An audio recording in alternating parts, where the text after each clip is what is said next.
Hatapu, Assalamu alaikum, Namaste, Haru Nefer. This is Kasakma Keperu with another video for you.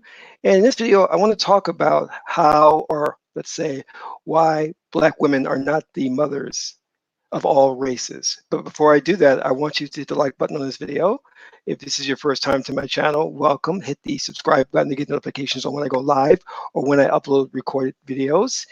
And we have free ebooks for you. So if you want to learn more about the esoteric and my teachings, click on the links below. You can download those ebooks and start reading today.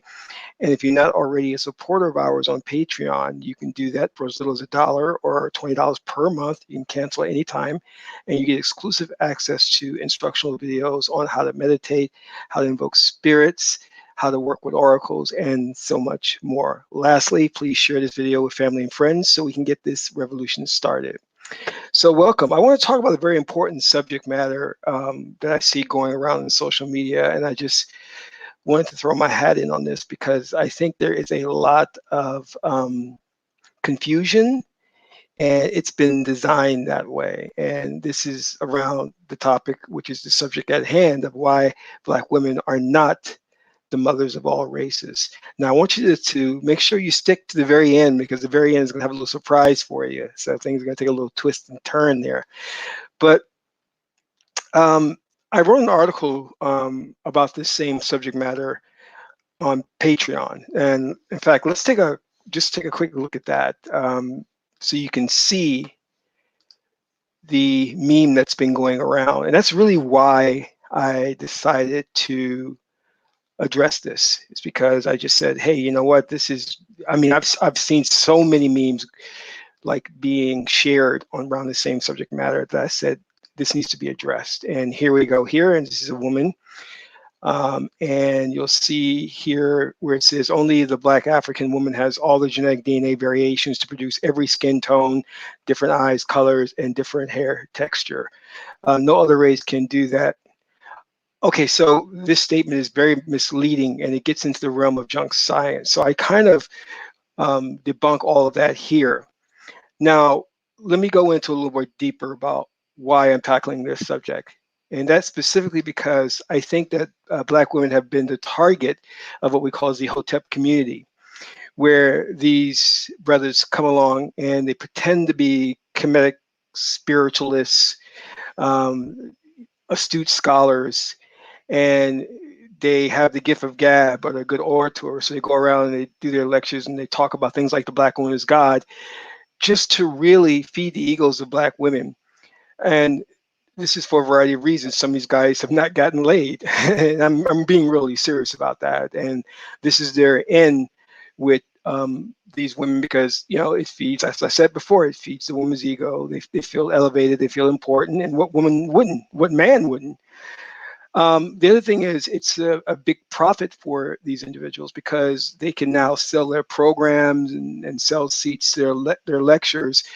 And as you know, the largest percentage of population in the churches are women. And in the Kemetic arena or the Hotep community, that same holds true.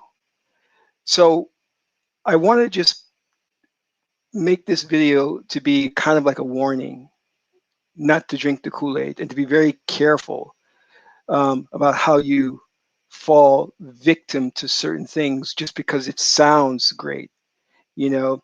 And this is really a systemic problem with the African American community, because we are very much into show, superficiality, uh, ego boosting, calling each other queen, king, and we don't have a kingdom, you know. So that needs to stop, and we need to really practice the religion, or it's really a spirituality, the way our ancestors meant it to be practiced, and not with all this hoopla and grandiose ideas. All right. What we need to keep in mind here is that these individuals out there, the Hotep community, they are not legitimate priests or priestesses. They're going around spewing junk science. It sounds good, sounds logical, but when someone who is knowledgeable in the arena challenges them, then they fall apart. It all falls apart. And for someone like myself who comes along and is dispelling all of this and bringing some clarity, oh, you a sellout, brother. Oh, how you going to put down the sisters? And that's what they want to say, because you have these so-called brothers. They are deaf, dumb, and ignorant. They don't know anything. And we can trace all this back to the agenda, which the global elite has put forth, which is the gender war. They wanted this to start first with white men and white women. This is why they created feminism. Feminism was concocted in a boardroom. It was put together by think tank institutions like Tavistock, the Rockefeller Foundation, so that they can create this rift. And their view of the future as to where they want to go is they want a feminized white male. And to do this, they're beta testing in the Black community. And it's working really, really well, because now you have Black men running around calling Black women queen, God, not goddess now, God, um, and removing themselves from their rightful position to elevate the woman. That should not happen. No one should be elevating someone above themselves. All right. When you look at the ancient statues of Kemet, we had the man and the woman seated side by side in a type of equality. So let's think about this. Let's really be clear on what's going on here. It has been injected into the African American community from the global elite, who are hell bent on destroying the nuclear family in the white community. And they're beta testing this on the Black community first. And they're using males, call them simps, call them, what is the other colloquial sayings, like cock blockers or white knights that cape for women. And unfortunately, these men, they don't have self-respect. And many of them were raised in single parent households where the only authority figure they saw was the woman. They didn't have a strong male figure. So they overemphasized the female principle. But let's get into this. First and foremost, in order to understand the premise that I'm putting forth, that Black women are not the mothers of all races, we have to look at the very beginning of humanity. And I put an emphasis on hue, meaning hue, the color hue, or not the color per se, but hue meaning color. One thing that science doesn't want to deal with is the metaphysical realm, because Western man has a problem with abstract thought. See, there are two things that they deal with. They deal with the concrete thought and a hierarchy, a structure. This is why you'll see it's very important in Western society that you're climbing the ladder and acquiring power and prestige, whereas you didn't have that in African societies. It was symbolized more so by, like King Arthur, the Knights of the Round Table, where we're all equal around that table, that circle. But for the European man, power was essential, and that's why they had the hierarchy of power. Not only that, it was more about concrete thinking, whereas in African thinking, it was more right brain thinking. So in the very beginning, here's one of the problems that they have. We know that the theory is of the Big Bang, but what they don't want to deal and contend with was what's created the Big Bang. They can explain everything after the Big Bang, but not prior to the Big Bang. There had to be some type of intelligence that created it. So they come along with this idea of the multiverse, the multi-world theory. That's their way of getting around the fact that they don't want to believe in an intelligent design, in God. So they say that there are an infinite number of universes that sprung up, and statistically speaking, the odds say that if there are an infinite number of universes that come about due to a Big Bang, there are some of the universes that will spark intelligent life. Again, that's their way of getting around the intelligent design, of not admitting that there is God. Well, let's take it further. When we look at the beginning here on Earth, we know there was a great continent called Pangea. Now, prior to human life coming to fruition on this continent, there was an intelligence that superseded that. In other words, let's look at it this way. We know that through the process of adaptation, the best adapted to the environment survive. So Mother Nature, or Aset, or Mut, goddess Mut, adapts carbon-based life forms to their environment so they can survive. This is pre-Homo sapien. So we have to ask the question of this. Humankind, our lineage doesn't just start when we crawled out the primordial waters of Nun and walked on Pangea. Our existence starts way before that, because there had to be an intelligence that told those microbes to adapt, to change. And that intelligence is God. That intelligence is you, because you are God, man, God, woman. So though you didn't exist as a carbon-based life form or as a biological life form, you existed in the metaphysical sense. And remember, you have no beginning and you have no end. You have always been. And this is what science cannot grapple with. They're fine dealing with the concrete. Now let's go on here. When we look at the idea of how life began on Pangea and spread out, there are two schools of thought. There is the monogenetic theory, and then there's the polycentric theory. The polycentric theory has been endorsed by some of the most disgusting racists in the academic community, because they're using that to say that life sprang independently on this planet in different places. Therefore, they use that as a basis to say that there is an intelligence scale, going back to the hierarchy again. And that's just not so. Whereas I subscribe to the monogenetic theory, which tells us that life began in Africa along the Great Lakes regions and then migrated outward and it went outward to Europe. Okay. Now, what these Hotep brothers and sisters, or whatever you want to call them, whatever name you want to assign to them, are trying to say is that, and most of them are racist.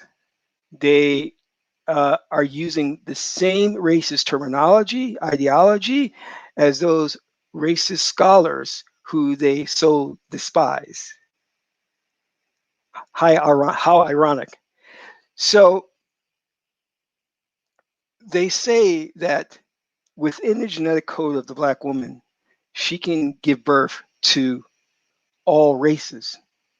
And they cite the various different type of races that you'll see come out of the Black woman's seed.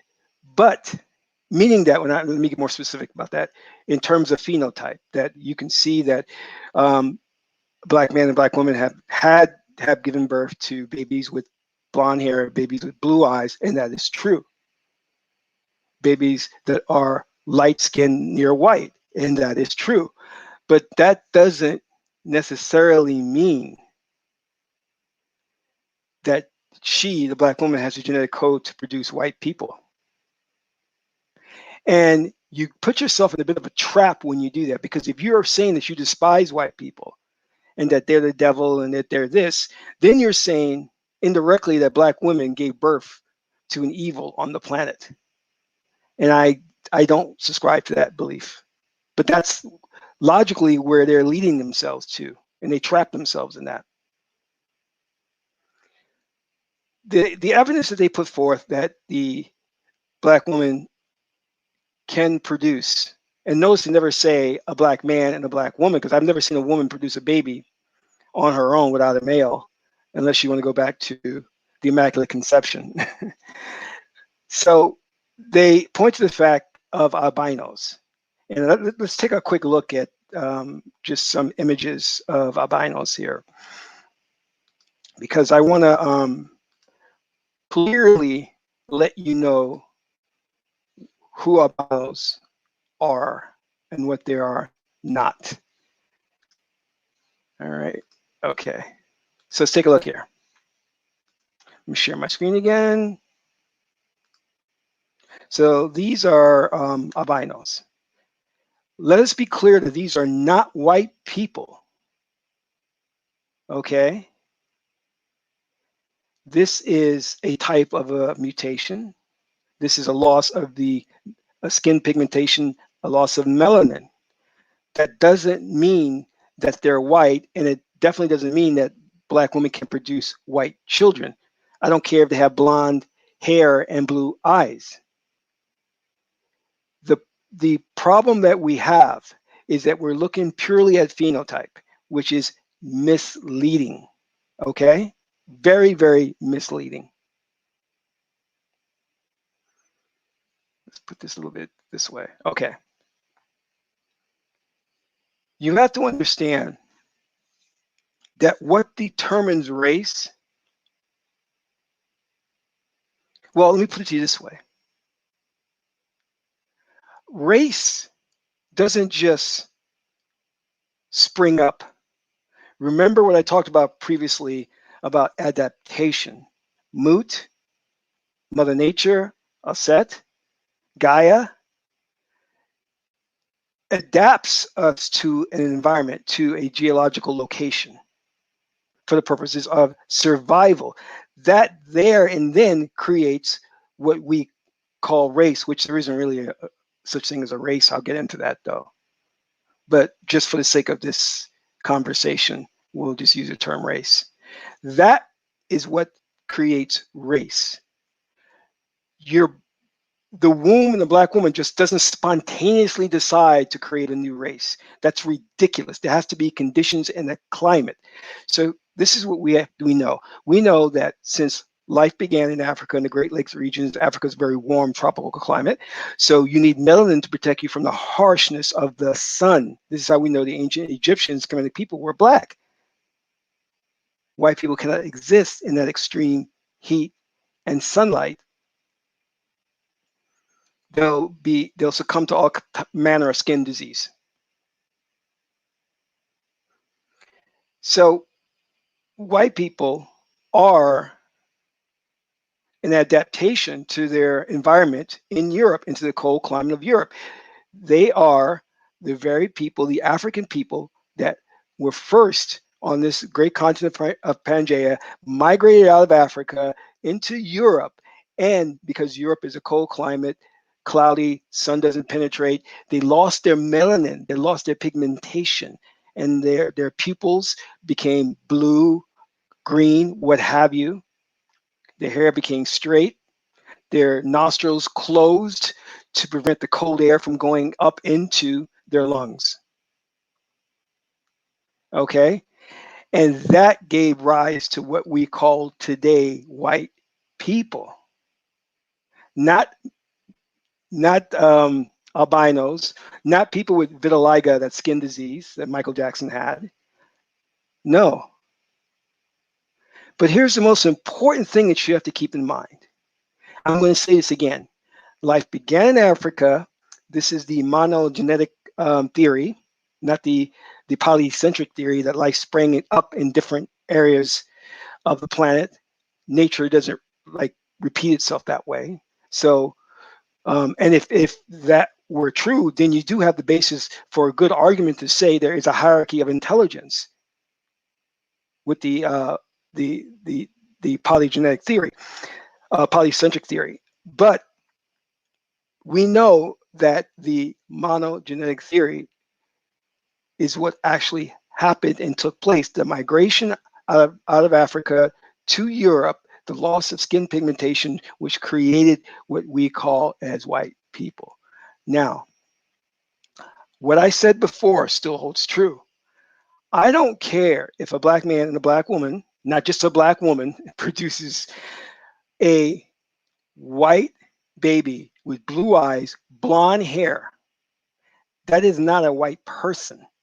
And I'm going to tell you why. Because again, you're looking at phenotype.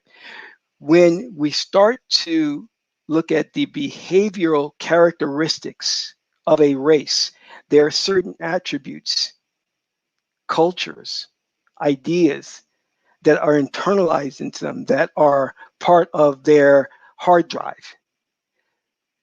Black people are right brain thinkers, dual brain thinkers. White people are left brain thinkers. They think hierarchy and they also think concrete. African people think nonlinear, they think abstract. So, what I'm trying to tell you is if you want to just look at phenotype, you're missing the mark. You've got to look at how the brain adapted to the environment as well, because those ancestors that migrated from Africa to Europe were originally right brain thinkers, but then they adapted to left brain thinking, because left brain thinking is individuality, it's separate, it's based on the segregative thought process, meaning it's all about me, it's all about my survival. And it logically makes sense. If you're in a cold climate, that is not something to where you want to think about sharing your resources with other people. You have to think about self first, because resources were scarce, food was scarce, water was scarce. You didn't have a long life expectancy. So you had to be more concerned with the individual than the collective. Whereas in Africa, right brain is more about morality, it's more about a congregative thought process or synthesis. So it looked to bring people in to a communal and cooperative environment. That is the difference. It is not just about the external traits that you need to look at. You also have to look at how the brain adapted to the environment, because white people have a certain perspective on the world, which has put us in the plight that we're in today. And black people have a certain perspective on the world that has also put us in a certain plight, being the underdog of the world today. So when we want to say that the black woman contains the DNA that can give birth to all races, that's not correct. But what we can say is the black woman is the first woman that gave rise to all races.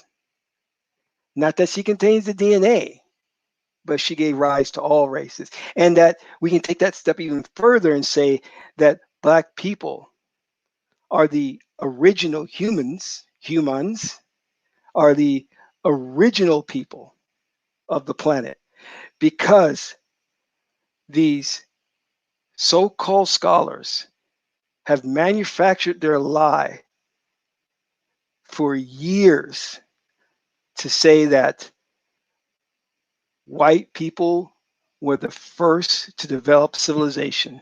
White people were the first to develop intelligence, and that black people were pagan. They totally flipped the script on that. So I told you I was going to give you a bit surprise. So it is not totally correct to say that the black woman contains all the DNA to produce all races, but it is correct to say the black woman is the mother of civilization, the mother of the human race. So I hope this makes sense.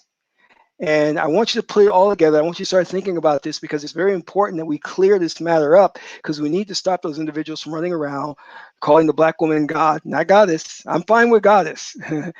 But they want to make someone who is fallible, who is human, and who has not elevated themselves to an Osirian or Ser, and bestow a title upon them that they don't deserve, which is why I don't like them calling me king. When I get a kingdom, you can call me king, but let's do away with the false titles, the superficial things, just to make ourselves feel good. I don't understand why we have to make ourselves feel good. We should feel good anyway, because we have a very rich culture and heritage. We were the first people on the planet. Okay. And that's not to say that anyone else is inferior, not by any means. But this is just setting the record straight, correcting a lie that these white European scholars have been propagating for years. So I'd love to hear your feedback on this and tell me what your thoughts are. So please feel free to put that in the chat box. So this is Kasak Ma Keperu, son of Ma and Tahuti. My aunt is the beautiful goddess Heteru. Until the next video, Amen Ra.